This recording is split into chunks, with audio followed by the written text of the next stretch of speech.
नमो तच्छ भगवतो अरहतो सम्मा सम्बुद्धच्छ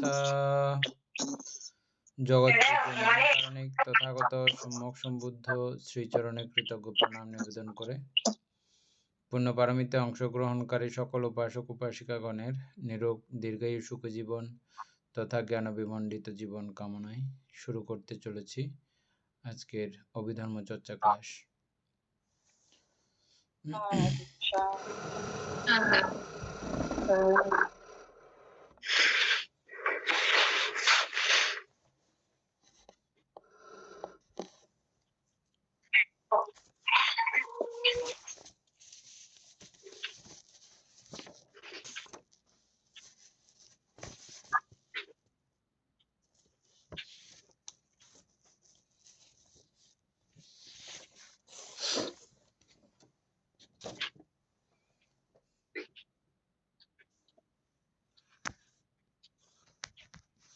নয়ন বাবু পড়েন, স্মৃতি।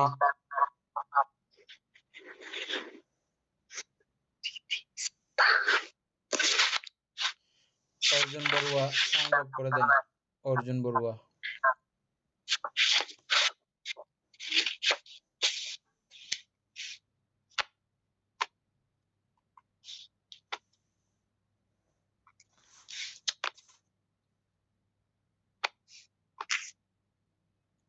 কত পৃষ্ঠা থেকে? আমি তো কালকে ছিলাম না। 111 পৃষ্ঠা দাদা।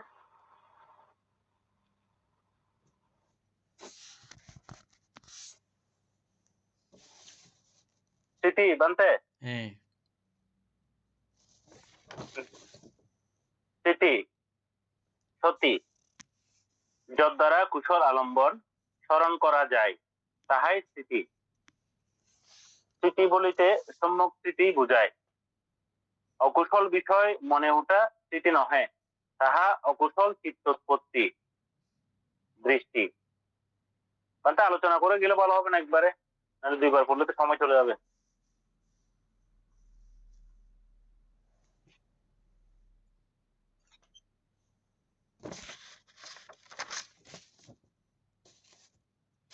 আচ্ছা একবার পড়ে দিই। একবার পড়ে দিলে ভালো হবে, কারণ অনেক কিছু অনেক সময় ব্যতিক্রম হয়ে যায়। পুরোটা একবার মানে ইয়া না থাকলে, স্টক না থাকলে উল্টাপাল্টা হয়ে যায় কথাগুলো। স্মৃতি বলিতে সম্যক স্মৃতি বুঝায়। অকুশল বিষয় মনে উঠা স্মৃতি নহে, তাহা অকুশল চিত্তোৎপত্তি দৃষ্টি। স্মৃতি চিত্তের কুশল অবস্থাকে সর্বদা জাগ্রত রাখে। স্মৃতি এই রূপে অকুশল অবস্থাকে উৎপন্ন হইবার অবকাশ না দিয়া চিত্তকে কুশলে নিযুক্ত রাখে। কুশল অপরিত্যাগ উহার লক্ষণ। অবিস্তৃত সতর্কতা ইহার কৃত্য। স্মৃতি সর্ববিধ কুশল কর্মে বিদ্যমান থাকে। কর্ণধারহীন তরুণী ও স্মৃতিহীন চিত্ত একই দুর্দশাপন্ন। হিতাহিত নির্বাচনেও স্মৃতির ক্ষমতা আছে। এইরূপ নির্বাচন করিয়াই স্মৃতি হিতকে গ্রহণ ও বর্জন করে, তাহাতে অহিত বর্জিত হয়।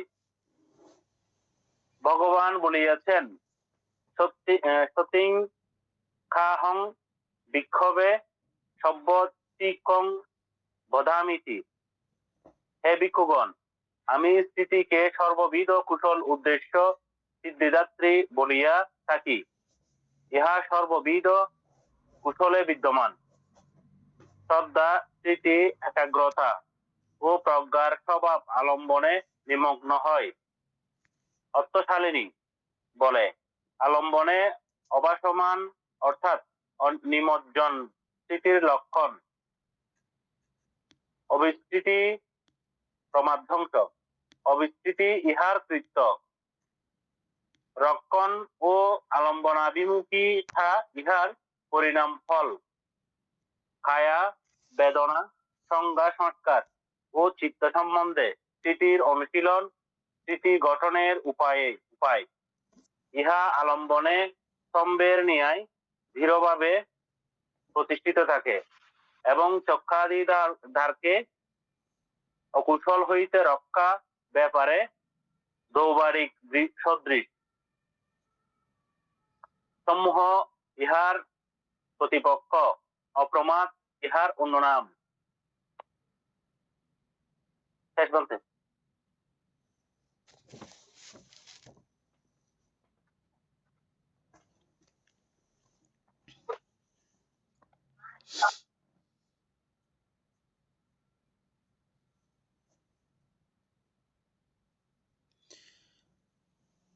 যে বিষয়টার দ্বারাই কুশল আলম্বন স্মরণ করা যায় তাহাই স্মৃতি।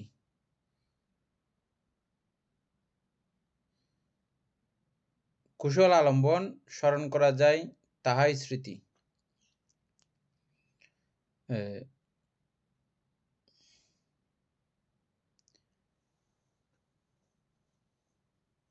স্মৃতি মূলত 4 প্রকার।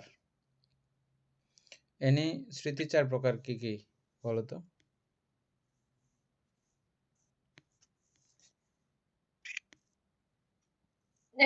রূপ, বেদনা, সংজ্ঞা, সংস্কার না বলে। সম্যক স্মৃতি 4 প্রকার। নয়ন বাবুর কাছে মনে আছে মনে হয়।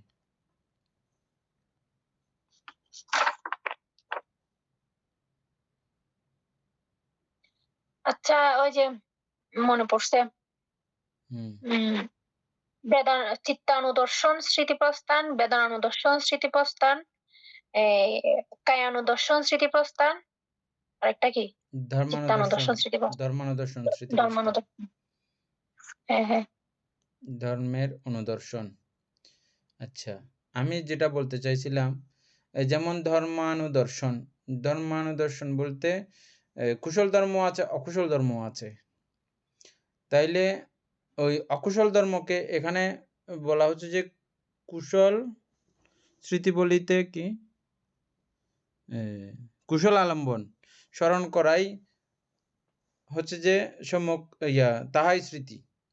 তাহলে অকুশল বিষয়েও আমাদের এখানে পদচারণা আছে, আমরা অকুশল বিষয়ের সঙ্গেও সংযুক্ত সেখানে থাকতেছি। সেখানে কিভাবে কুশল হবে নয়নবাবু এটা খেয়াল করেন। হ্যাঁ, যেমন আমি লোভকে এখানে আলোচনা করছি না আমরা এই বইয়ের মধ্যে। এই লোভকে আলোচনা করলে কি আমরা বলতেছি যে সবসময় এই বই পড়লে পুণ্য হয়, এই বই দেখলে পুণ্য হয়। লোভকে আলোচনা করতেছি, এতে কিভাবে পুণ্য হবে? সাউন্ড অফ আপনার।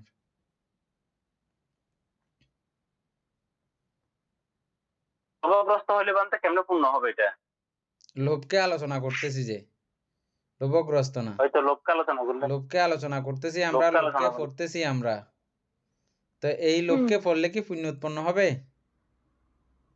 হবে। কিভাবে হবে? এই যে আমি লোভ সম্পর্কে জানতেছি, হ্যাঁ, ওইটা জানার পরে তো আমি আর লোভাগ্রস্ত হব না। হ্যাঁ, ঠিক একইভাবে এই যে ধর্মানুদর্শন আছে, ধর্মানুদর্শনও যদি আমরা ওইভাবে চিন্তা করি, ধর্ম তো আমার মধ্যে যত ধর্ম আছে সব ধর্মের অনুদর্শন করতে বলা হয়েছে। তো সেখানে কুশল অকুশল সবগুলো আছে। অকুশলের ভয়াবহতা চিন্তা করে আমরা সবসময় অকুশল ধর্ম বর্জনের চেষ্টা, কুশল ধর্ম বর্ধনের চেষ্টা। হ্যাঁ, সেহেতু সকল ধর্মের দর্শন, ধর্মানুদর্শন এটা এক প্রকারের স্মৃতি। তারপরে এই ধর্মের একদম অণুতে দর্শন করা, চিত্তের অণুতে দর্শন করা, তারপরে কায়ের অণুতে দর্শন করা, বেদনার অণুতে দর্শন করা, বেদনা অনুদর্শন, কায়ানুদর্শন, চিত্তানুদর্শন, ধাম্মানুদর্শন।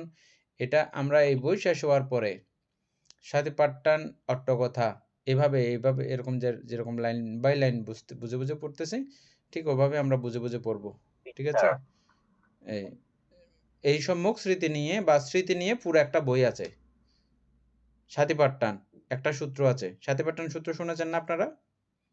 মোবাইলে সার্চ করলে আসে না? এই সাতিপাট্টান সূত্র এই স্মৃতিকে নিয়ে শুধু, বুঝছেন? এখানে যদিও বা একটা ফেরাতে এটা শেষ হয়ে গেছে, কিন্তু এটার জন্য পুরো একটা বই, একটা অধ্যায় পুরা মহাসাতিপাট্টান সূত্র, এবং এটাকে নিয়ে অট্টকথা আছে। ওই অট্টকথা আমরা পড়ব। যেটা প্রজ্ঞাবংশবান্তে রচনা করেছেন। এর আগেও যদি কেউ পড়ে ফেলতে চান, এটা সম্ভবত গুগলেও আছে, অথবা আপনাদের বাড়িতেও বই থাকতে পারে। মহাসাতিপাট্টান অট্টকথা, এটা সম্পর্কে বিস্তারিত জানতে হলে এখান থেকেই জানতে হবে। আচ্ছা, তাহলে কুশল বিষয়ে এটা সমাধান হয়েছে। কুশল তো কুশলই, ঠিক আছে, কিন্তু অকুশলকেও কিভাবে আমরা এখন কুশলে পর্যবেসিত করব এটাও জেনে গেলাম। অকুশল বিষয়ে ট্যাকেল দেওয়ার মাধ্যমে, ট্যাকেল দেওয়ার বুদ্ধি হওয়ার মাধ্যমে আমরা অকুশল বিষয় চর্চার মধ্য দিয়েও আমরা আলোচনা গবেষণা করার মধ্য দিয়েও আমরা পুণ্য উৎপন্ন করি। স্মৃতি বলতে সম্যক স্মৃতিই বুঝাই। এই সম্যক স্মৃতি আমি যেটা বললাম, এই 4টা স্মৃতিকেই সম্যক স্মৃতি বলা হয়। তাহলে সম্যক স্মৃতি, মিথ্যা স্মৃতি 2 প্রকারে থাকা হবে এখন। তাহলে আমি যখন মিথ্যা বিষয়ে যখন স্মৃতি আরোপিত করব, ভুল বিষয়ে যখন স্মৃতি আরোপিত করব, ভুল বিষয়কে দেখে থাকব, অনুসরণ করব, তখন এটা মিথ্যা স্মৃতি। আর এটা আমরা পড়তেছি সম্যক স্মৃতি।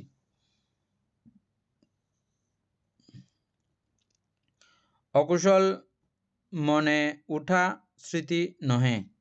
অকুশল বিষয় মনে উৎপন্ন হওয়া স্মৃতি নহে। আমাদের কুশল বিষয়ও মনে উঠে, অকুশল বিষয়ও মনে উঠে। এই মনে উঠাটাই কি স্মৃতি? কুশল যদি বারবার মনে আসে বানতে, এটা হবে স্মৃতি। বা কুশল বিষয় বারবার মনে করাটাই হচ্ছে স্মৃতি, কিন্তু অকুশল বিষয় বারবার মনে করাটা হচ্ছে অকুশল চিত্ত উৎপন্ন, এটা স্মৃতি হবে না। আমাদের উপাসক জ্ঞানশ্রী সিংহ, এনি বড়ুয়া, আমরা স্মৃতি সম্পর্কে আগে আলোচনা করছিলাম, তো এখানে থেকে আপনার যেটা স্মরণ আছে স্মৃতি সম্পর্কে।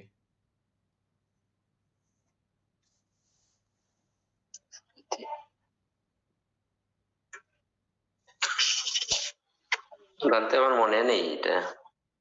স্মৃতি তো বানতে আমাদের চিত্তকে কোনো একটা আলম্বনের উপর স্থিত রাখা, হ্যাঁ, বা আলম্বনের উপর নিমজ্জিত করে রাখা। হ্যাঁ, অর্থাৎ আমরা যেমন আমরা যে আনাপান স্মৃতি ভাবনা করি, আজকে কি বার? আজকে বানতে বৃহস্পতিবার, ও সরি বুধবার।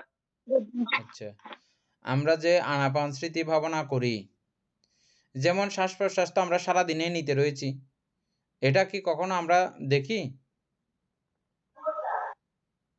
সারাদিনে নিতে রয়েছি, এই শ্বাসের প্রতি কখনো আমাদের খেয়াল থাকে? যখন আমরা ধ্যানে বসি থাকে না। তখন বলি যে আমরা এটাকে খেয়াল করো, এটাকে পাহারা দাও, এটাকে কিভাবে আসে কিভাবে যায় এটা দেখে থাকো। ওই যে খেয়াল, ওই যে পাহারাদার দিলাম, চৌকিদার দিলাম, দেখো এটাকে দেখে থাকো। আমাদের মারা ছোটবেলায় ধান শুকাত দিত, তারপর আমাদেরকে এই ছোট একটা লাঠি দিয়ে বসাই দিত, ধান পাহারা দাও, যেন মুরগিরা খেতে না পারে, ছাগল গরু খেতে না পারে, দিত না এরকম? হ্যাঁ বানতে, ওই যে পাহারাদার হচ্ছে যে মূলত স্মৃতি, বা ওটার প্রতি মনোযোগী হওয়া, ওটার প্রতি সাবধানী হওয়া, সজাগী হওয়া, গার্ড দেওয়া, এটাই হচ্ছে যে মূলত স্মৃতি। তাহলে স্মৃতি সম্পর্কে একটা পরিষ্কার ধারণা হয়েছে না?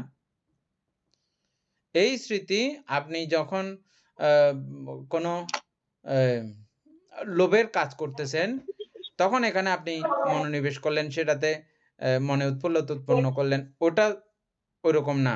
এটা নির্দিষ্ট বুদ্ধ নির্ধারণ করে দিয়েছেন, 4টা জায়গাকে নির্ধারণ করে দিয়েছেন: কায়ে, চিত্তে, বেদনায়, ধর্মে। তো ওগুলোর মধ্যেও কিভাবে ওটাকে আপনি পাহারা দেবেন, এটারও নির্দিষ্ট কলাকৌশল আছে। ওই কলাকৌশল অনুযায়ী ওখানে দারোয়ান সেট করা, দারোয়ান নিযুক্ত করে দেওয়া, পাহারাদার নিযুক্ত করে দেওয়ার যে পাহারা কার্যক্রম, ওটাকেই মূলত স্মৃতি বলা হয়। এখন পরিষ্কার হয়েছে নয়নবাবু? মানে স্মৃতি জিনিসটা কি? আমাদের স্বাভাবিকভাবে মনে হতে পারে অতীতের কোনো বিষয় আবার মনে পড়াটা, এটা আমার স্মৃতিতে উৎপন্ন হয়েছে, এরকমও হতে পারে। এটা আমার অতীতের বিষয়, আবার জানা হয়েছে। ওটা এ- চিত্তোৎপত্তি হবে এটা ভাবছেন। এটা অন্য জিনিস। হ্যাঁ, তারপরে কিন্তু স্মৃতি জিনিসটা হচ্ছে যে এটা, যেটা দিয়ে আমরা খুব সহজে বুঝালাম কি, শ্বাস প্রশ্বাস সারাদিন টানি, আমাদের এখানে খেয়াল থাকে না। যখন এটাকে খেয়াল করা শুরু করি, তার মানে আমি স্মৃতি আরোপ করেছি, হুম। স্মৃতি করা শুরু করছি। ওটাই হচ্ছে যে মূলত স্মৃতি। এনে ঠিক আছে, আর কিছু বলতে স্মৃতি। চাইলে বলো। এখানে বলা হচ্ছে কৌশল অবলম্বন স্মরণ করা যায়। তো কৌশল অবলম্বনের মধ্যে কি দানশীল ভাবনা এগুলো কি পড়বে? হ্যাঁ, ওই যে আমরা মানে শুধু কি ধামানুপাসনা বলতেছি, ধামানুপাসনার মধ্যে যেগুলো কুশল চৈতসিকগুলো আছে, দানশীল ভাবনা, এগুলো কুশল চৈতসিকের অন্তর্গত না? আমরা সপ্ত বুদ্ধাঙ্গ দেখতেছি, তারপরে ৩৭ প্রকার বুদ্ধিপক্ষীয় ধর্ম দেখতেছি, এগুলো সঙ্গে এই দানশীল ভাবনা এগুলো কি রিলেটেড নয়? বুঝা গেছে? তো ওইভাবে এগুলো রিলেটেড, কারণ আমরা এই নির্বাণ পাওয়ার জন্য ৫২ প্রকার চৈতসিকের বাইরে স্পেশাল কোনো চৈতসিক এসে জুটে গেছে নাকি? স্পেশাল তো কোনো আর চৈতসিক আসা নাই কোথাও থেকে। ওই ৫২ প্রকার চৈতসিককেই কোনটা কোন সময়ে কাজে লাগাবে এটাই শুধু বুদ্ধ দেখিয়ে দিয়েছেন। যে আর্যাষ্টাঙ্গিক মার্গ এগুলো কি ৫২ প্রকার চৈতসিকের বাইরে কোনো কিছু? না জানতে। সবকিছু ৫২ প্রকার চৈতসিকের মধ্যে সংযুক্ত আছে না? ওগুলোকেই নানানভাবে কাজে লাগিয়ে এটা ৮টা বিষয়ে রূপান্তর করেছেন। এটা ৮টা বিষয় ইয়া। আবার দেখবেন ওই সম্যক বাক্য, প্রথমেই আমরা বলতেছি সম্যক বাক্য কিভাবে গঠিত হবে, কোন কোন চৈতসিকের মাধ্যমে এটা গঠিত হয়, সম্যক বাক্য বললে তখন কোন কোন চৈতসিক যুক্ত থাকে, এটা একসময় আপনারা বের করে ফেলতে পারবেন এই বইটা পড়লে। মানে আপনি একটা সত্য কথা বলেছেন, ওই সত্য কথাতে কোনটা কোনটা চৈতসিক এখন যুক্ত হয়েছে। আপনি একটা মিথ্যা কথা বলেছেন, কোন কোন চৈতসিক এখানে যুক্ত হয়েছে, একসময় এগুলো বের করতে পারবেন।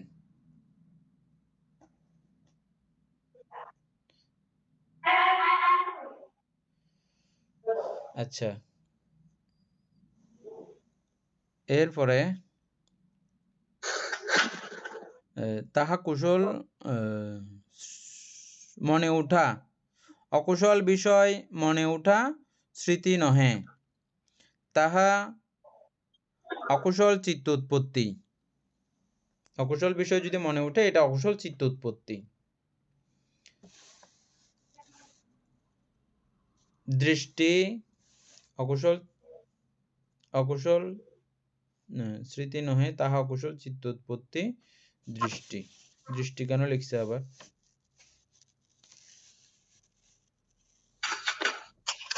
আচ্ছা, যাই হোক, স্মৃতি চিত্তের কুশল অবস্থাকে সর্বদা জাগ্রত রাখে। এই স্মৃতির কাজ হচ্ছে যে সব কুশল অবস্থাগুলোকে জাগ্রত রাখা। আগের বিষয়টা আর একটু ক্লিয়ার হয়েছে না?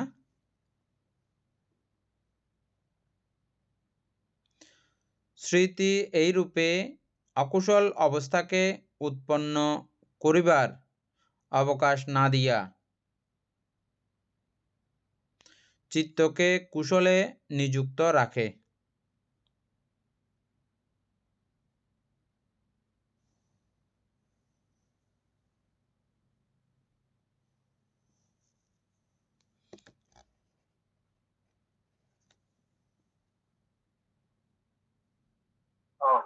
এখানে দৃষ্টি বলতে মিথ্যা দৃষ্টি বোঝাচ্ছে না এটাকে? মিথ্যা দৃষ্টি তো বুঝলাম, আসলো কেন কথাটা, এই জন্য এটাই চিন্তা করতেছি। একটা লোভ দেশ মোহ কি মিথ্যা দৃষ্টির কারণে হয়?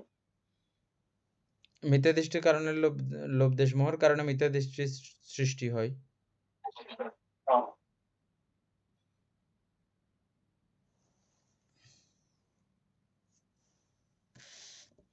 আচ্ছা,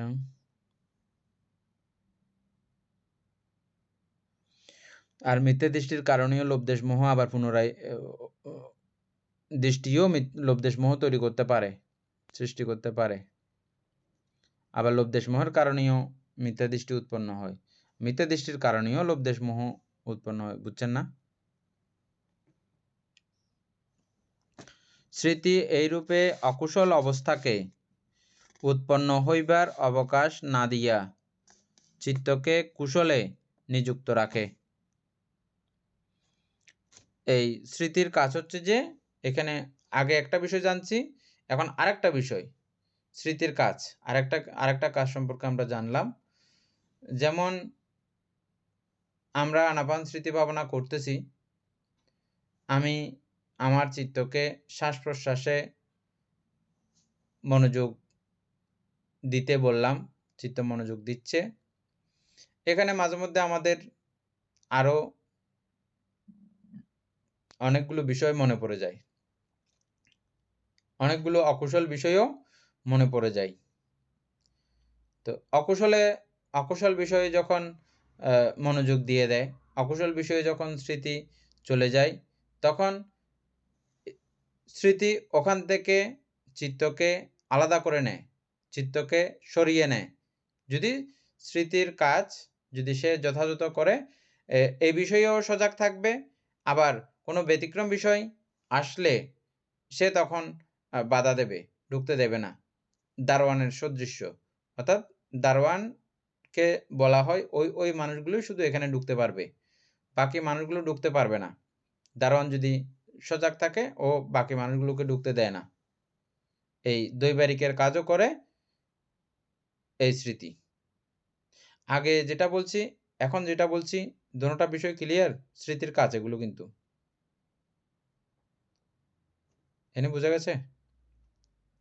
প্রথমটা বলছি যে কি, কোন একটা বিষয়ের প্রতি মনোযোগী হওয়া, তবে কোন বিষয় বলতে শুধুমাত্র কুশল বিষয়ে মনোযোগী হওয়া। আবার বলছি যে কি, অকুশল বিষয় ঢুকার সময়, প্রবেশ করার সময় ও বাধা দেয়, আসতে দেয় না, এটাও স্মৃতির কাজ। তাহলে দুইটা কাজ সম্পর্কে আমরা অবগত হয়ে গেলাম না? স্মৃতি মানে কি কি কাজ করে, এখন ক্লিয়ার? এনি নয়ন বাবু বলেন। হ্যাঁ বলো বলো। ক্লিয়ার? হ্যাঁ বলো। ওই যে সম্যক ব্যায়ামের অন্তর্গত কি হবে স্মৃতিটা? হ্যাঁ, সম্যক ব্যায়াম তো থাকবে সেখানে, সেটা অন্য লাইন। আগে এটা একটু ক্লিয়ার করি আগে। হ্যাঁ এনি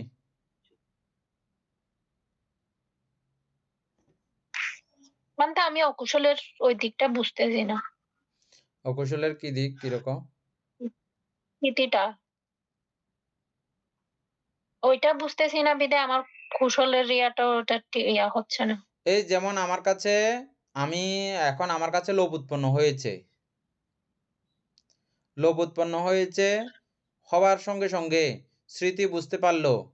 স্মৃতি এগুলো আগে থেকে আমাদের কাছে, যেমন আমরা লোভ সম্পর্কে জেনেছি, বুঝেছি, লোভের ভয়াবহতা সম্পর্কে জেনেছি, ও স্মৃতির কাছে এগুলো জানা আছে। স্মৃতি তখন বললো যে এই লোভ, তুমি এখানে ঢুকিও না, তুমি ঢুকতে পারবে না, তোমার প্রবেশ অধিকার নাই। ওকে প্রবেশ করতে মানা করে দিয়েছে। এটাও স্মৃতির কাজ। যে অকুশল চৈতসিকগুলো আছে, যেগুলো আমার চিত্তকে দূষিত করে ফেলতে পারে, ওই চৈতসিকগুলোকে চিত্তের মধ্যে প্রবেশ করতে দেয় না। না দেওয়াই হচ্ছে যে এই স্মৃতির কাজ। একদম উদাহরণগুলো দেন না বামতে, তাহলে তাড়াতাড়ি ক্লিয়ার হয়ে যাবে। বলেন, উদাহরণ দেন। গতবার যেভাবে সহজ ভাষায় বলছেন ওভাবে আর কি বলেন। মানে এখানে বানতে কুশল এবং অকুশল এই দুটো জিনিস তো মোটামুটি আমরা এতদিন আশা করে বুঝছি।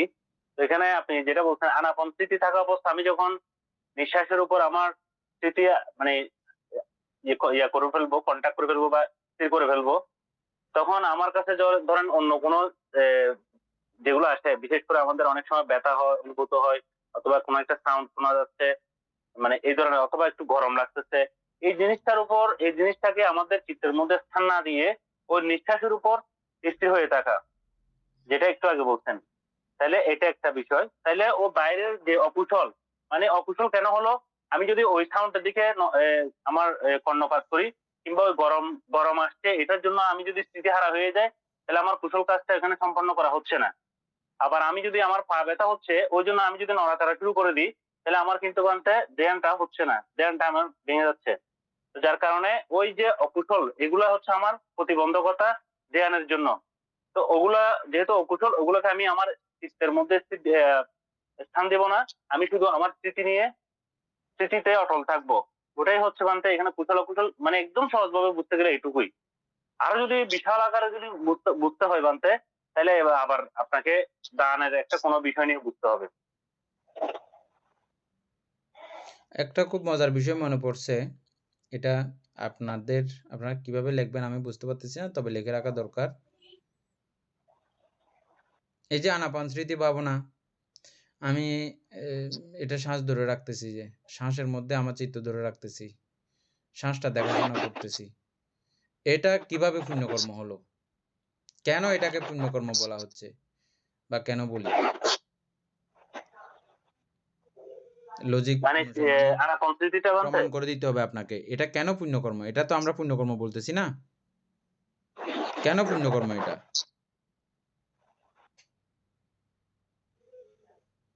এই স্মৃতিটা বানতে, ওই যে আনাপান স্মৃতিটা বা শ্বাস নিঃশ্বাসের উপর স্থির থাকাটা, হ্যাঁ, শ্বাসটা এটা একটা দেহের কাজ। তো এটাকে খেয়াল করে রাখা, এখানে চিত্ত ধরে রাখা, এটা পুণ্য কেন হলো? যদিও বা পুণ্য হয়, ওটা হচ্ছে তাহলে বলতে আমাদের প্রমাণ করে দেন। চিত্তকে স্থির করার জন্য, চিত্তকে স্থির করার জন্য ওই শ্বাস প্রশ্বাসের জিনিসটাকে বেছে নেওয়া হলো। কারণ আপনি অন্যান্য আমার শরীরের অন্যান্য বিষয়গুলা আহ, এভাবে প্রতিনিয়ত চলমান হইলো, এভাবে আমি অনুভব করতে পারবো না। কিন্তু একমাত্র আমরা শ্বাস প্রশ্বাসটা কিন্তু আমি যে ফেলছি, আমি যে নিচ্ছি, এটা খুব স্পষ্ট ভাবে আমি বুঝতে পারবো। ওখানে যদি আমার চিত্তটা স্থির থাকে, তাহলে আমার আস্তে আস্তে চিত্তটা, আমি যে জন্য একাগ্র করতে যাচ্ছি ওটা একাগ্রতা চলে আসবে। একাগ্রতা আসলেই পরবর্তী বিষয়গুলো আমার কাছে আস্তে আস্তে ধাপে ধাপে ক্লিয়ার হবে, বা আমি অন্য ধাপে যেতে পারবো। ওই জন্য আমি যেটা মনে করি আর কি, মানে আমার শরীরের ওই শ্বাস প্রশ্বাসটা দিয়েই এই স্মৃতিটা শুরু হয়।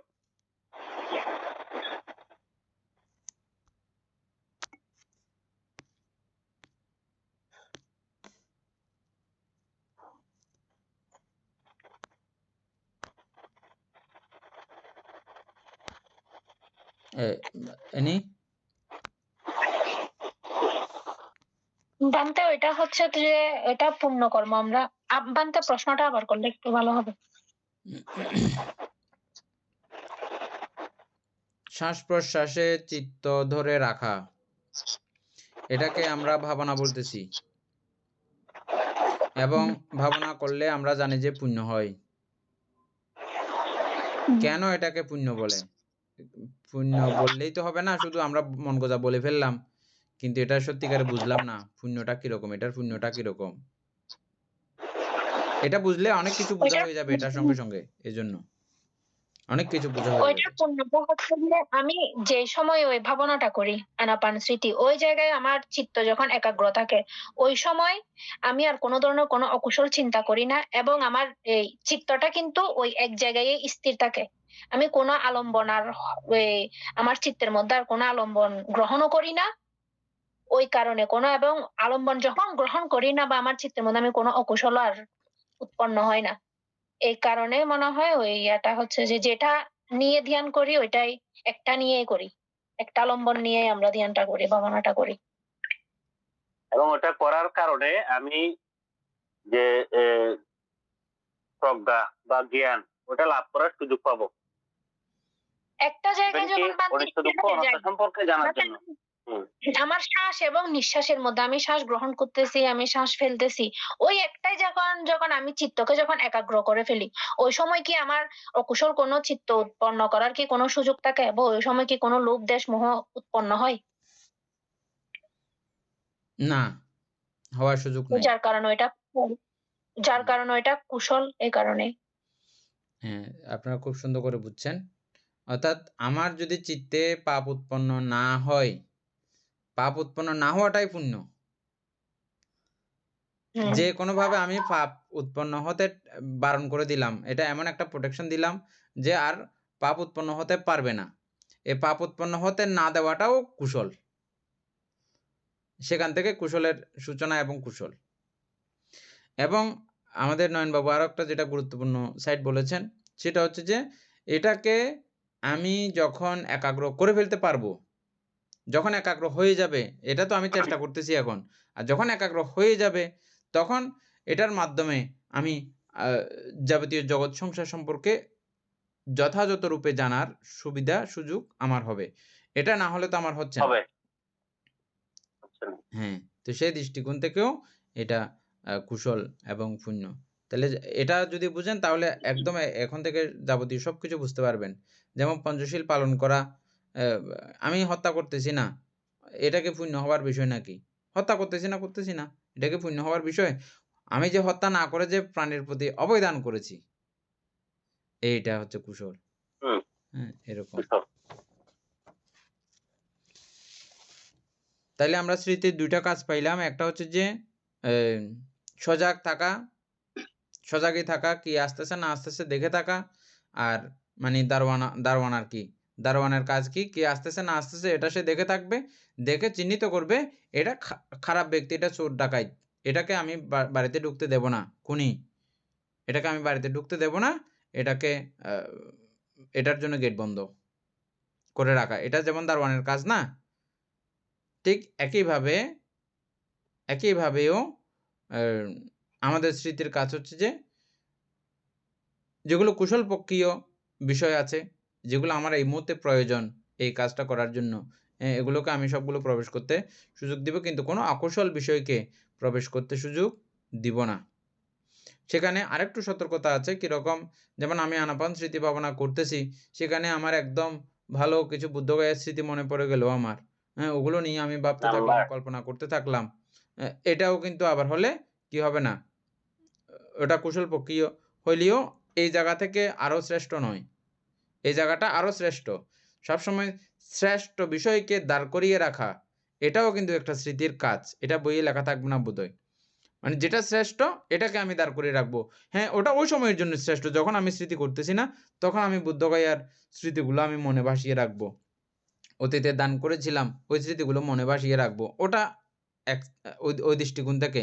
কারণ ওইটার থেকেও আমি চিত্তকে ধরে রাখার কার্যক্রমটা আরো শ্রেষ্ঠতর। কিভাবে শ্রেষ্ঠতর? কারণ আচ্ছা, আমি যে আমি পূর্বে বুদ্ধগয়ার বিষয়টা যে চিন্তা করতেছি, ওটা আমাকে আবারও জন্মদান করে, আবার জন্ম-মৃত্যুর চক্রের মধ্যে আমাকে আবার ভাসিয়ে ডুবিয়ে রাখবে। কিন্তু আমি এখন যে কাজের মধ্যে যুক্ত হয়েছি, চিত্ত একাগ্রতা করার সুযোগ আছে। চিত্ত একাগ্র করে দুঃখমুক্তি নির্বাণ লাভের সুযোগ আছে। তাহলে এটা থেকেও আমার এটা শ্রেষ্ঠ। স্মৃতির কাজ সবসময় শ্রেষ্ঠ বিষয়কে শ্রেষ্ঠ। ঠিক উপস্থিত রাখা।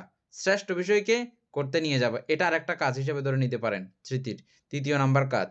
মানে এখানে মনে করেন আমার থেকে ঢুকার সুবিধা আছে যে মনে করেন একজন। আমার এই দরজা দিয়ে একজন শুধু ঢুকতে পারবে। দারোয়ানে কি করলো এখন ১০ জন আসছে ক্যান্ডিডেট। যেটা সবচেয়ে সেরা ও তাকেই ঢুকাবে।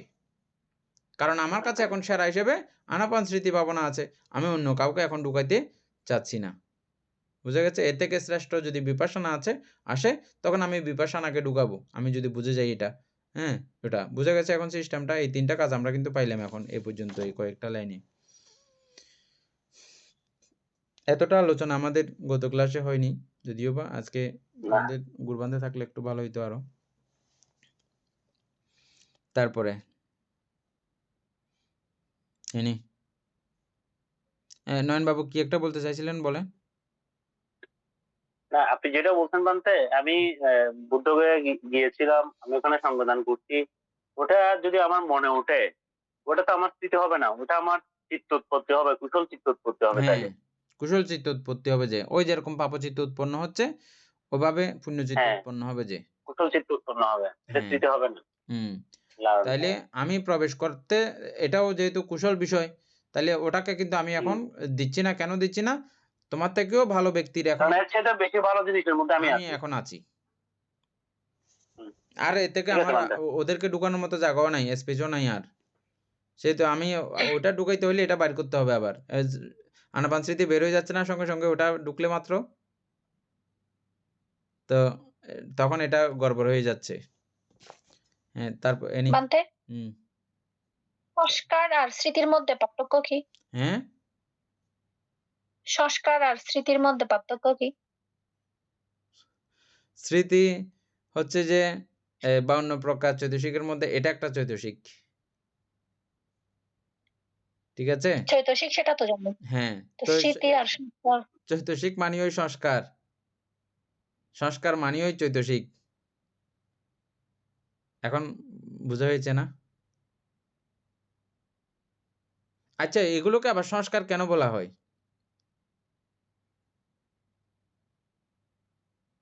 কারণ এই সমস্ত বিষয়গুলো এগুলোকে যদিও বা আমরা একটা একটা এদের অস্তিত্ব দেখতেছি, এই হ্রি, এই অনাপত্রপা, এই যে স্মৃতি, এগুলোকে আবার কেন সংস্কার বলা হয়? কারণ কি? সংস্কার বলার কারণ কি? সংস্কার কারণ মানে এগুলো বানতে সংযুক্ত। হ্যাঁ, কর্মবীজ বলেন। দেওয়ার মতো ক্ষমতা রাখে। বুঝি নাই। এই এই 52 প্রকার সংস্কার বা চৈতসিক এটা বানতে আপনার কর্মবীজ উৎপন্ন করার ক্ষমতা রাখে, সেই জন্য ওদেরকে সংস্কার বলা হচ্ছে। হ্যাঁ, সেটাও ঠিক আছে। আমরা মূলত সংস্কার বললে যে সাংকাতা মানে সংযুক্ত ধর্ম। যেমন এই স্মৃতি। স্মৃতি কি কোনো একক বিষয়? না, একক বিষয় না। কেন না বলে ফেললাম আমরা চট করে? কারণ আমি জানি যে এই স্মৃতি কারণ একদম কিছু না থাক, তারপরেও জানি যে সর্বচিত্ত সাধারণ চৈতসিক অবশ্যই আছে। স্মৃতি এটা চিত্তের একটা অংশ। হ্যাঁ, ও একাভাবে চলতে পারে না, চলার কোনো ক্ষমতা ওর নাই। ও যদি স্মৃতি হয়, মিথ্যা স্মৃতি হোক বা সম্যক স্মৃতি হোক, ওর সঙ্গে আরো অনেকগুলো বিষয় এড থাকে। হইলেই সে স্মৃতি নামে উদ্ভাসিত হতে পারে, নাইলে তার কোনো অস্তিত্ব নাই। এই সব চৈতসিকগুলোর সঙ্গে 52 প্রকার চৈতসিক যদিও বা আমরা প্রত্যেকটাকে আলাদা করে একটা একটা দেখতেছি, কিন্তু ওই একটা চৈতসিক উৎপত্তির জন্য, সৃষ্টির জন্য আরো অনেকগুলো চৈতসিকের সমন্বয়তা এখানে যুক্ত রয়েছে। এনে বোঝা গেছে? উপাসক জ্ঞানেশ্বর সিংহ বুঝছেন?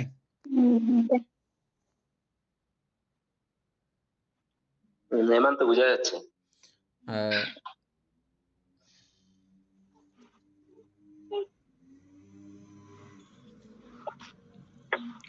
এনে তারপরে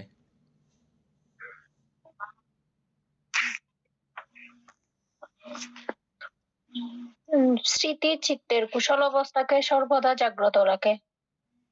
এটা স্মৃতি পড়ছি, এই রূপে এটা পড়ছি তারপরে স্মৃতি এই রূপে অকুশল অবস্থাকে উৎপন্ন হইবার অবকাশ না দিয়া চিত্তকে কুশলে নিযুক্ত রাখে। এটাও হয়ে কুশল গেছে। অপরিত্যাগ লক্ষণ। তাইলে অবিস্মৃত কুশল সতর্কতা ইহার অপরিত্যাগ ইহার লক্ষণ। নয়নবাবু, এটা এই জায়গাটা কি বুঝছেন? মানে স্মৃতির লক্ষণ হচ্ছে যে কুশল অপরিত্যাগ। হ্যাঁ, স্মৃতির মূল কাজই হচ্ছে কুশলকে ধরে রাখা, কুশলকে বৃদ্ধি করা। অর্থাৎ আমি যেহেতু এখন একটা ভালো মানের কুশল করতেছি, আনাপান স্মৃতি ভাবনা, ওটাকে আমি এখন ধরে রাখবো, অন্য কিছুকে ওটাকে আমি ত্যাগ করব না। এটাই হচ্ছে যে মানে মূলত। উপাসক জ্ঞানেশ্বর সিংহ বুঝছেন না? বাকিরা সবাই বুঝতেছেন? না বুঝলে বলবেন।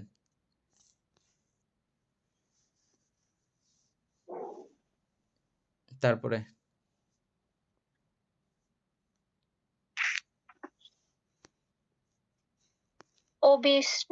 অবিস্মৃত সতর্কতা ইহার কীর্ত। এটার অর্থ কি? নয়নবাবু তো বুঝছেন না? অবিস্তৃত মানে হচ্ছে বলতে কোন একটা বিষয় থেকে যাতে ছিটকে না পড়ে, মানে কুশল আলম্বন থেকে সে যাতে ছিটকে না পড়ে, সেজন্য সে সবসময় সতর্ক থাকবে। আমি কোনোভাবেই কারো প্রলোভনে মন দিব না, আমি এই জায়গায় অবস্থান করব। এটাই হচ্ছে অবিস্তৃত সতর্কতা ইহার কৃত্য। অর্থাৎ স্মৃতি বিস্মৃতি। বিস্মৃতি মানে কি? আমি আনাপান স্মৃতি ভাবনায় আছি, এটা ভুলে গেছি। এই ভুলে যাইতে না দেওয়া।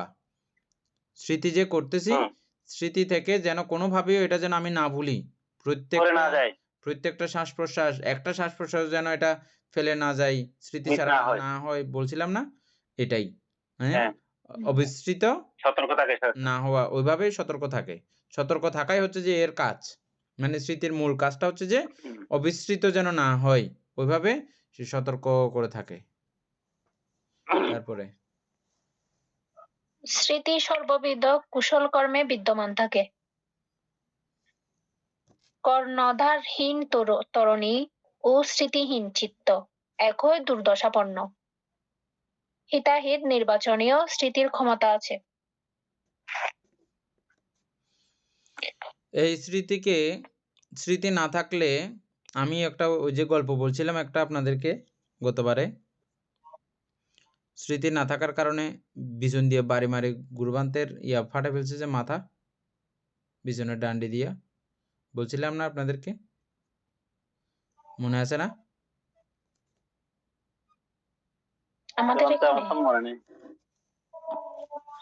আমাদের এখানে বলেন না মনে হয়। ও, একজন গুরুভান্তে, উনি ওনার শিষ্য সঙ্গকে দেশনা করতেছেন। শিষ্যর মধ্যে একজন বাগিনাও আছে। তো বাগিনা মামার খুব কাছাকাছি থাকে, মামাকে স্পেশাল কিছু যত্ন আদিও সে করে, ডবল সম্পর্ক, শিষ্যও আবার বাগিনাও, সেজন্য বেশি একটু করে আর কি। তো ফাঁকা করতেছে পিছনে দাঁড়িয়ে দাঁড়িয়ে। তো এরকম খুব আপনজন হইলে হইলে আপনত্ব বিষয়টা প্রকটিত করতে গিয়ে অনেক সময় মূল বিষয়টা নেওয়া যায় না গুরুভান্তেদের কাছ থেকে। মানে আমার গুরুভান্তে যদি আমার খুব আপনজন রক্ত রিলেটেড এরকম কিছু হয়, অনেক সময় এটা বেশি একটা মায়া মমতার ব্যাপার থাকে, বা শিষ্যর কাছেও এরকম একটা মনোবৃত্তি থাকে, গুরুর কাছেও এরকম একটা মনোবৃত্তি থাকে। ওটা থাকতে গিয়ে মূল বিষয়টা, মানে ওকে শাসন বারণ, এগুলো অনেক সময় কি হয়ে যায়, দুর্বল হয়ে যায়, শাসন বারণটা ঠিকঠাক মতো হয় না, না হতে গিয়ে ও অনেক সময় মূল বিষয় থেকে অনেক দূরে থাকে। এখানেও ঘটনাটা প্রায় এরকমই ধরতে পারেন। তো ও পাকা করতেছে, পাকা করতে করতে চিন্তা করতেছে যে না, আমার এত ওই প্রভুজা জীবনে এত ভালো লাগতেছে না, আমি এক কাজ করব। আমি ওদিন একটা পাইছিলাম, চিবর পাইছিলাম, এটা খুব দামি আছে মোটামুটি, এটা বিক্রি করলে 2টা ভেড়া কিনা যাবে। তারপরে এই 2টা ভেড়াকে সুন্দর করে চড়াই টড়াইয়া, তারপরে এদের থেকে বাচ্চা হবে 4টা 8টা। তারপরে এগুলোকে আবার সুন্দর করে যত্ন আদি করলে এরকম এরকম হবে, এটা হবে, এটা হবে, এটা হবে। তারপরে মোটামুটি ভালো মানের একটা টাকা আমার আসবে। আসলে তখন আমি খুব সুন্দর ফুটফুটে একটা মেয়েকে বিয়ে করব। বিয়ে করলে ওদের কাছ থেকে আমারও বাচ্চা কাচ্চা হবে। আমার বাচ্চা কাচ্চাকে নিয়ে একদিন বউকে বলবো যে চলো আমার মামাবান থেকে দেখে আসি, আমার গুরুভান্তে ছিল উনি, ওনাকে চলো একটু দেখে আসি, বন্দনা আদি করবো, কিছু পূজা আদি করব। তারপরে বউ বলবে যে, বউ তখন বলতেছে যে অযথা আরো নুনাইতে ফান্তা পুরার আরো দান মারো দে না তুমি, হ্যাঁ, ফলর ইন্দি নাই, খাতার কলম নাই, এই নাই সেই নাই, তুই আবার ইন্দি যাইবা, গাড়ি ভাড়া যাইব, তারপরে এটা আবার তুমি দান দিবে, এই দিবে সেই দিবে, হ্যাঁ, আর তুমি টিয়া খল করলাম না, তুমি যেটা এটা টিয়া খরচ করতে বই দেখো দে। তারপরে এখন ও তখন রাগ উঠে যাবে তার, হ্যাঁ, আর মাত্র মা বানতে আর এত শিক্ষা দীক্ষা দিয়ে ধর্মদান করছি, আমি যেতাম করলাম, আর তুমি নজর দে না, এরকম করে ঝগড়াঝাটি হতে হতে একসময় দাম করে কিছু একটা দিয়ে বাড়ি মারছে বউয়ের মাথায়। তখন ওর হাতে তো ছিল যে বিছনের ডান্ডি দিয়ে মারছে, যে বউর মাথায় মারতে গিয়ে মারি ফেলছে যে গুরুবান্তের মাথায়। কিন্তু ও কল্পনা জগতে বিস্তৃত হয়ে কি কাজ করতেছে, ওই কাজে স্মৃতি না দিয়ে স্মৃতি চলে গেছে যে দেখেন বিয়ে শাদী করে ফেলছে, এখানে বাচ্চা কাচ্চাও হয়ে গেছে কল্পনা জগতের মধ্যে। হ্যাঁ, কি বুঝছেন নয়ন বাবু? হ্যাঁ বান্দা, এটা বলছিলেন আগে সেগুলো বলছিলাম মনে একবার। পড়ছে এটা। হ্যাঁ হ্যাঁ, হ্যাঁ হ্যাঁ হ্যাঁ। আচ্ছা। তো ঠিক এই স্মৃতি ছাড়া, মাঝি ছাড়া নৌকা যেমন কোন দিকে যাবে কোনো যেমন কুল কিনারা নাই, ঠিক স্মৃতি ছাড়াও ওই মানুষটা কি করবে না করবে কোনো রকমের কোনো ঠিক ঠিকানা নাই। সেটা হচ্ছে কর্ণধারহীন তরণী, মানে মাঝিহীন নৌকা, ও স্মৃতিহীন চিত্ত, স্মৃতি ছাড়া যে চিত্তের মধ্যে স্মৃতি থাকবে না, একই দুর্দশাপন্ন। নৌকা যেমন কোন দিকে যাবে কোনো ঠিক ঠিকানা নাই, ওই চিত্তের যে চিত্তের মধ্যে স্মৃতি থাকবে না, সেই চিত্ত কোন দিকে যাবে চিত্ত জানা না। এনে বোঝা গেছে পুরা? আমাদের পুতুল বাবু বুঝছেন? স্মৃতি জানতে। ছাড়া আমাদের চিত্ত কোন দিকে যাবে আমরা কোনো কিছু এটা সম্পর্কে কিছু জানবো না, কিন্তু স্মৃতি থাকলে জানবো যে এটাই দিকে যাচ্ছে, এখন এখন এখানেই আছে, এটা আমরা প্রকৃষ্ট রূপে জানতে পারবো। না থাকলে এটা জানা সম্ভব না। হ্যাঁ, এনি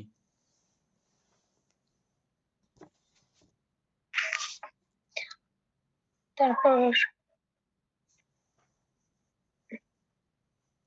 এইরূপ নির্বাচন করিয়াই স্মৃতি হিতকে না, গ্রহণ ও প্রদান করে। আরো আরো আর নিচে হিতাহিত, হিতাহিত সম্পর্ক। আচ্ছা, হিতাহিত, হ্যাঁ। ঠিক আছে তো, হ্যাঁ। হিতাহিত নির্বাচনীয় স্মৃতির ক্ষমতা আছে। এটা এইরূপ নির্বাচন এটা করিয়াই হিত, এটা অহিত, এটা ভালো, এটা মন্দ। হ্যাঁ, হ্যাঁ, তো ওই যে আমি বললাম চোর এবং ভালো মানুষ চিনার ক্ষমতা, আর ভালো মানুষ 10 জন আসলেইও, যেমন আমার ওই যে বুদ্ধগয়া স্মৃতি এটাও ভালো, আবার আমি যেটা করতেছি এটাও ভালো, কিন্তু 10 জনের থেকে এটা থেকে এটা হিত, আরো এটা থেকে এটা হিত, ওগুলোও নির্বাচন করার ক্ষমতা কিন্তু স্মৃতির আছে। এটাই। তারপরে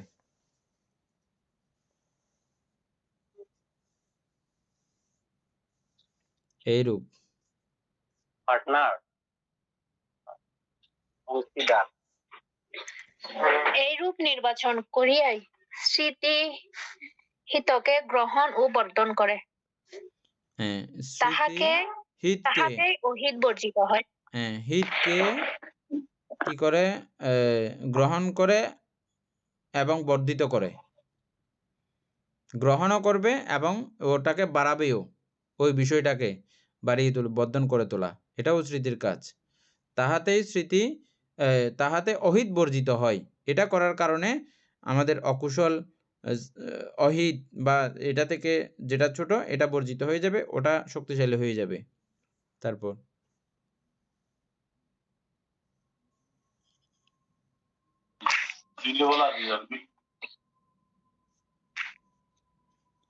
তারপর ভগবান বলিয়াছেন একটা সতিং কাহাং ভিক্ষুবে সব্যতিকং বদামি তিতি। হে ভিক্ষুগণ, আমি স্মৃতিকে সর্ববিধ কুশল উদ্দেশ্যে সিদ্ধিদাত্রী বলিয়া থাকি। ইহা সর্ববিধ কুশলের বিদ্যমান। বলেন নয়নবাবু, বলেন নয়নবাবু। শুনতে? হ্যাঁ, এটা এই জায়গাটা এখানে বলেন। বলা হচ্ছে, হে ভিক্ষুগণ, আমি স্মৃতিকে সর্ববিধ কুশল উদ্দেশ্যে সিদ্ধিদাত্রী, মানে স্মৃতির মাধ্যমেই সব কুশল, সর্ববিধ কুশলকে সিদ্ধিদাত্রী, মানে ধাত্রী যদি আমরা একটু উপরে বলি বানতে, বিশেষ করে আমাদের যারা ডেলিভারি করায় আর কি, যাদের নিপুণ হাত দিয়ে ডেলিভারি কাজটা সম্পন্ন করে, কোনো অসুবিধা হয় না, তো তাদের তাদের মতো করে মানে তাদের সাথে তুলনা করছে সিদ্ধিদাত্রী, মানে এরা খুব সুন্দরভাবে স্মৃতি খুব সুন্দরভাবে কুশল কর্মকে কুশল থেকে আরো কুশলতর করতে পারে। বলো এনি। ইহা হ্যাঁ, হয়েছে। ইহা সর্ববিধ কুশলে বিদ্যমান, সব কুশলেই কিন্তু মানতে স্মৃতি বিদ্যমান, এটা বলা হচ্ছে। এনে কি বুঝছো এটা এখানে বলো তো? আরো কেউ কিছু এটাতে জানতে চাইলে বলতে পারেন। অমিত বড় কিছু বলতেছেন না? না বানতে এমনি এগুলো বুঝছি, তো যেগুলো আগে বলছেন এগুলো বুঝতেছি। এটা এটা এটা বুঝতেছেন? সর্ববিধ, এটা হচ্ছে যে সর্ববিধ, আমি স্মৃতিকে সর্ববিধ কৌশল উদ্দেশ্যে সিদ্ধিদাত্রী বলিয়া থাকি। সর্ববিধ কুশল চিত্তে বলতে আমি মানে মনকে সজাগ সতর্কতা ভাবে যখন কুশল উদ্দেশ্যে আমি করব, তখন আমি এটা উন্নতর উন্নতর মানে প্রজ্ঞা লাভ করতে পারবে, এই ধরনের বুঝেছি মানে ইহা সব এই ধরনের হবে মনে হয়। এনি সিদ্ধি লাভ বলতে এটাই হবে সম্ভব। আমি কিছু বুঝি নাই বানতে। ভান্তে এখানে ওই যে সিদ্ধিদাত্রী, আমি মানে যতটুকু বুঝলাম আর কি, যে কুশলের সিদ্ধিদাত্রী আপনার মানে এমনি যেমন সাধনায় সিদ্ধি লাভ করা, সেখানে কুশলের সিদ্ধি লাভ করায় এই স্মৃতিটা। তো এখানে ওইটাই মানে বলা হচ্ছে যে আমি স্মৃতিকে সর্ববিধ কুশলের উদ্দেশ্যে সিদ্ধিদাত্রী বলিয়া থাকি, মানে ওইটাই বোঝা যাচ্ছে সিদ্ধি লাভ, সাধনা সিদ্ধি লাভ যেভাবে হয় সেভাবে কুশলের সিদ্ধি লাভ হয় সেই স্মৃতির মাধ্যমে। আর ইহা সর্ববিধ কুশলের বিদ্যমান, সর্ববিধ কুশলের মধ্যে এই স্মৃতিটা বিদ্যমান। আমি তাহলে বুঝাতে পারি না ভাবতে সিদ্ধিদাত্রী কেন বলা হয়েছে এখানে, স্মৃতিকে কেন সিদ্ধিদাত্রী বলা হলো, আপনারটা বরাবর এটা হয়েছে, এটা আমি আপনি বুঝতে পারি যেটা না। বলছেন এটা বরাবর হয়েছে। হ্যাঁ, ওরা বুঝতে পারে নাই তো, তো মানে আমি আমার যদি কথাটা বুঝতে পারে আপনারটা নাই। হয়েছে মানে যদি বলে দিই, এখন আপনারটা হয়েছে এরকম যদি বলে দিই, তাহলে যার যার মোটিভ বের হবে না। এখন তারা বলবে যে নয়ন বাবু যেটা বলছে এটা ঠিক আছে, বুঝছেন না? ওই ওই দিদি যেটা বলছে এটা ঠিক আছে, এই তালে চলে যাবে। তো এখানে এখানে যার যার মোটিভ বেরোতে হবে। এখন সবাই যে এটা নিয়ে গবেষণা, আমরা তো এটা পড়তেছি না, পড়লে তো পড়ে চলে যাইতাম। এটা জাস্ট আমাদের গবেষণা, এটাকে নিয়ে প্রত্যেকটা বিষয়টাকে নিয়ে গবেষণা। আমি যে এটা প্রত্যেকটা বিষয় এখন যেভাবে জানতেছি, আমি যখন একা একা পড়েছিলাম মনে করবেন না আমি ওরকম জেনেছিলাম। এটা আপনাদের সকলের থেকে বিষয়গুলো সংযুক্ত হয়ে এটা পাকাপোক্ত হচ্ছে যে হ্যাঁ, প্রত্যেকটা খুঁটিনাটি ব্যতিক্রম জায়গা। আমি কথা বলতে অনেক চিন্তা করে বলতেছি, এখন আপনাদের সঙ্গে কথা বললে অনেক চিন্তা করে বলতেছি, কারণ আপনারা এগুলো এগুলো বুঝতেছেন এখন। আপনাদেরকে যে কোনো ভ্রান্তি ও দেশনা করতে অনেক কেয়ারফুল থাকতে হবে। আপনারা অভিধর্ম পড়তেছেন, হ্যাঁ, অভিধর্ম অর্থ সংগ্রহ করতেন, এটা কোনো চাট্টিখানি কথা না, বুঝছেন? সেজন্য কোনো ভ্রান্তিও আপনাদেরকে দেশনা করতে অনেক সাবধান থাকতে হবে। আমিও আপনাদের সঙ্গে কথা বলতেছি যে অনেক সাবধানতা অবলম্বন করে, অনেক চিন্তা ভাবনা করে করেই এগুলো বলতেছি, কারণ একটু ভুল বললে মাত্র এগুলো ভুলগুলো দেখার মতো প্রাজ্ঞতা বিজ্ঞতা আপনাদের এখন হয়েছে, বুঝছেন না? সেজন্য তো আপনি যেটা বলছেন সেটা ঠিকই আছে। তারপরে আমি আবার আপনার কথাকেই সাজিয়ে বলছি আর একটু করে। এই স্মৃতি এমন একটা জিনিস যেটাকে আপনি যদি সুন্দর করে লালন করেন, সুন্দর করে রক্ষণ করেন, ওই স্মৃতি আপনাকে সবকিছু না, দেবে, সমস্ত কুশল বিষয় আপনাকে প্রাপ্ত করায় দেবে, বুঝছেন? একদম এ থেকে কুশলের এ থেকে জেড পর্যন্ত যা যা কিছু আছে, সর্বকুশলের শেষ অবস্থা নির্বাণ পর্যন্ত আপনাকে এটা প্রাপ্ত করায় দেবে। এটাই হচ্ছে মূল কথা, বুঝছেন? কোনো কিছু আপনাকে না পাওয়াইয়া রাখবে না, যদি আপনি এই স্মৃতিকে সেভাবে লালন করেন। ঠিক আছে নয়ন বাবু, বুঝছেন না? আপনার কথাতে কোনো ব্যতিক্রম হয় নাই। আর যেটা ধাত্রী বলছেন, খুব সযত্নে, স্মৃতি এমন একটা জিনিস, প্রত্যেকটা জিনিসকে একদম খুব নরম কোমল হাতে, খুব কলা কৌশলী হাতে ধাত্রীর মতো করে ও কাজ করে। হ্যাঁ, ধাত্রী যদি উল্টোপাল্টা হয়, বাচ্চা জাগাত মরে যায়, শেষ। ও অনেক ট্রেনিং নিতে হয়। আমাদের আগের জীবনাদের ট্রেনিং ছিল না, অনেক মানুষ মারা যাইতো এরকম। এখন যারা আছে সবাই ট্রেনিং প্রাপ্ত, এখন তো আগের মতো এরকম বাচ্চা মারা যায় না। হ্যাঁ, সেজন্য এটা সঙ্গে টাকা তুলনা লাগাই করা দিতে হয়েছে। হবে তো তারপরে পরবর্তী। হ্যাঁ,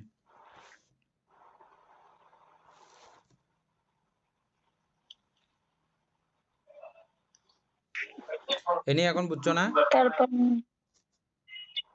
হ্যাঁ বান্তে, আমি আসলে কথাটা আগে একটু মনোযোগ দিয়ে হলে বান্তে আসলে এগুলো আসলে বোঝা যায় না। ও, তারপরে শ্রদ্ধা, স্মৃতি, একাগ্রতা ও প্রজ্ঞার স্বভাব আলম্বনে নিমগ্ন হয়। শ্রদ্ধা, স্মৃতি, একাগ্রতা ও প্রজ্ঞার স্বভাব আলম্বনে নিমগ্ন হয়।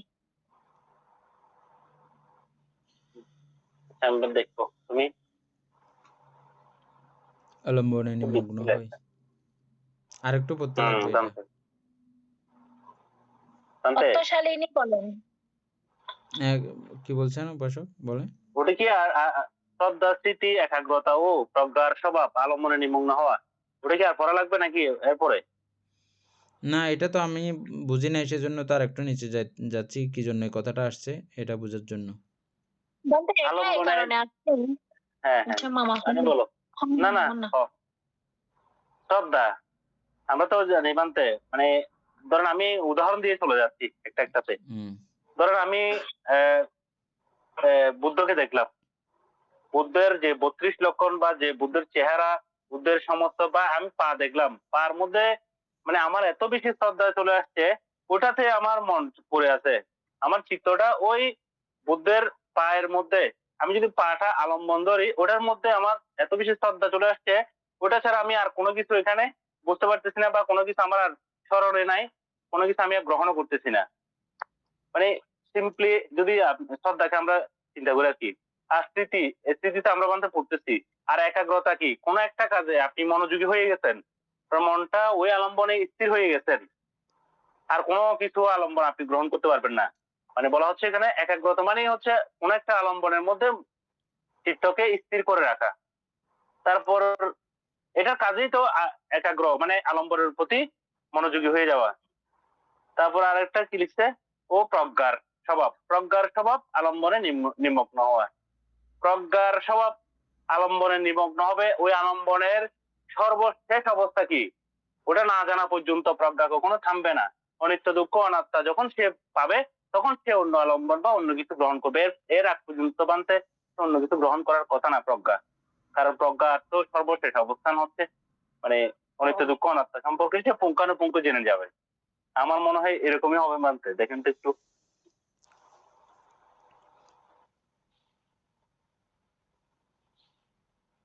শ্রদ্ধা হচ্ছে যে বিশ্বাস, আমরা বিশ্বাস ইয়া করে পড়ে আসছি, হ্যাঁ, বিশ্বাস করার প্রক্রিয়া।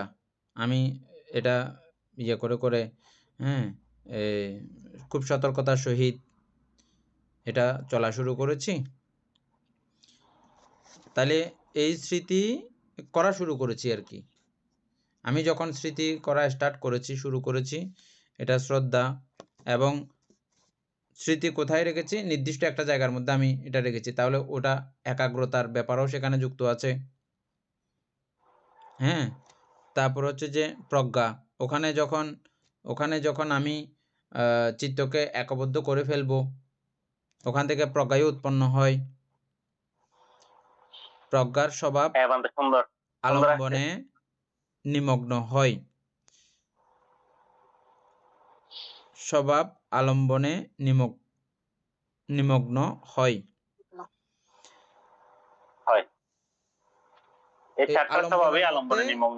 আলম্বনের মধ্যে এই চারটা স্বভাব নিমগ্ন হয়।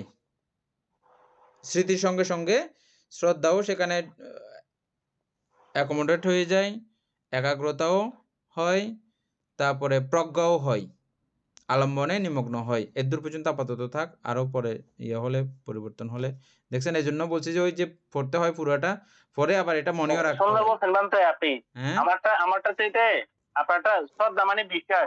বিশ্বাসটা কোথায়? বিশ্বাসটা হচ্ছে স্মৃতির উপরে। স্মৃতি করলে আপনার উৎপন্ন হবে।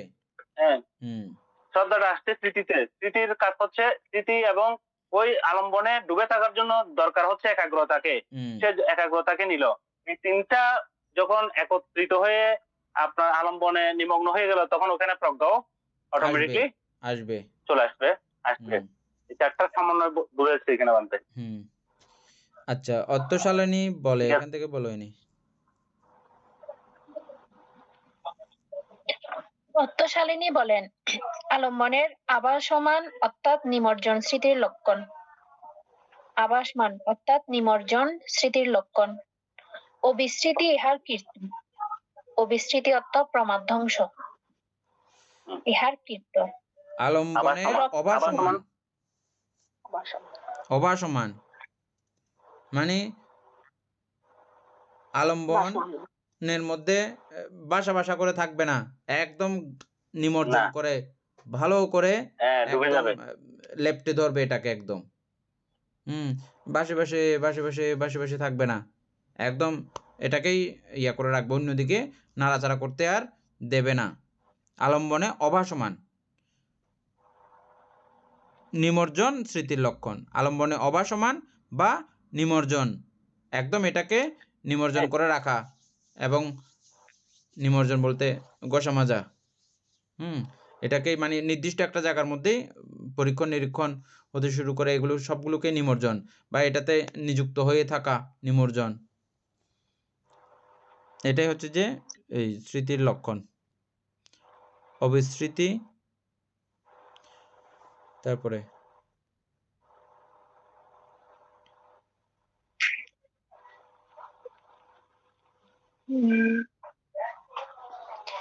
ও আলম্বন, আচ্ছা, অবিস্মৃতি ইহার কীর্ত, রক্ষণ ও আলম্বনা বিমুখিতা ইহার পরিণাম ফল। আলম্বন বিমুখিতা ইহার পরিণাম ফল। মানে আলম্বন ছেড়ে যাবে না, সে আলম্বন মুখী থাকবে, আলম্বনকে বিমুখ করবে না বা বিমুখ হবে না আলম্বনের প্রতি। অবিস্মৃতি মানে বানতে স্মৃতিতে থাকবে, সে স্মৃতি থেকে সরবে না। অবিস্মৃতি এই অবিস্মৃতিকে আবার ব্র্যাকেটে কি লিখেছে? প্রমাদ ধ্বংস। প্রমাদ ধ্বংস মানে দুইটা একসঙ্গে বললে হবে না, প্রমাদও বলতে পারেন অথবা ধ্বংসও বলতে পারেন। অবিস্মৃতি মানে ধ্বংসও বলতে পারেন, প্রমাদও বলতে পারেন। প্রমাদ থেকে ও ক্রমান্বয়ে ধ্বংস হবে আর কি, অবিস্মৃত থাকলে। মানে স্মৃতি না থাকলে সে প্রমাদযুক্ত হয়ে গেছে, আর প্রমাদ ক্রমান্বয়ে প্রত্যেকটা মানুষকে বা সবাইকে আমাদেরকে ধ্বংস করে ফেলে প্রমাদ অবস্থা। এ অবিস্মৃতি হচ্ছে যে ইহার কৃত্য। অবিস্মৃতি ইয়া করে দেবে, প্রমাদ করে দেবে, ধ্বংস করে দেবে।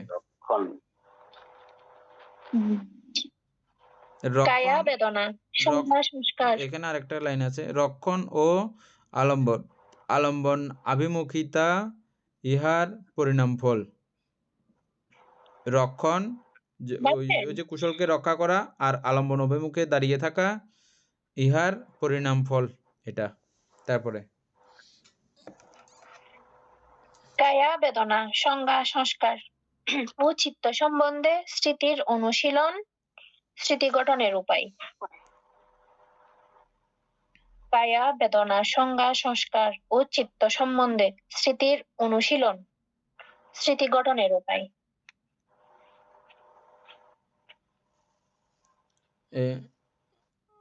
জ্ঞানশ্রী সিংহ উপাসক।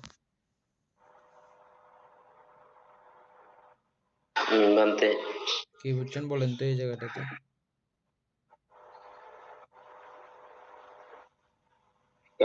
কায়া বেদনা সংজ্ঞা সংস্কার ও চিত্ত সম্বন্ধে স্থিতির অনুশীলন, স্মৃতি গঠনের উপায়। মানতে আপনি বলেন, এটা একটু সুবিধা হবে। বলেন নয়ন বাবু।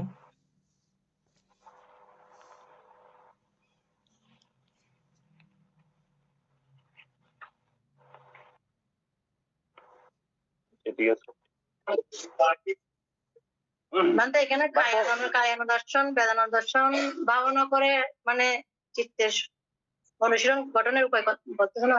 হ্যাঁ, আমাদের শিল্পী বড়ুয়াকে ধন্যবাদ।